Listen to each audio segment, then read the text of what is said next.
तुम्हाला हे असंच वाटतं का की बाहेरच्यासारखं स्ट्रीट फूड घरी होऊच शकत नाही? काही नाही, छोट्या छोट्या टिप्स फॉलो केल्या ना की बाहेरच्यापेक्षाही भारी होतं घरी.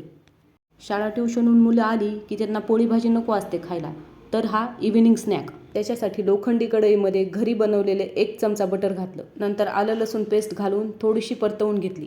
लोखंडी कढईमध्ये केलेल्या पदार्थांना एक छान फ्लेवर येतो. नंतर कांदा घालून थोडंसं परतवून घेतलं. नंतर आपल्या आवडीच्या भाज्या घालून घ्यायच्या. इथे मी बारीक चिरलेली पत्तागोबी, शिमला मिरची, टोमॅटो घालून घेतलेला आहे. याच्यात गाजर, कॉर्नही घालू शकता. माझ्याकडे जेवढ्या अवेलेबल भाज्या होत्या त्या मी घातल्या आणि सगळं हे हाय फ्लेमवर छान परतून घेतलं. मोठा 1 चमचा शेजवान चटणी, सोया सॉस आणि टोमॅटो सॉस घातला आणि थोडंसं मीठ घालून उकडून थोडेसे बारीक तुकडे केलेलं सोयाबीन आणि सोयाबीनच्या पॅकसोबत आलेले मसाले घातले. थोडंसं पाणी शिंपडून एक वाफ काढायची, म्हणजे मसाले आतपर्यंत छान ॲब्झॉर्ब होतात. मुलांसाठी चटपटीत आणि आपल्यासाठी हेल्दी स्नॅक तयार आहे. Healthy soya chilli.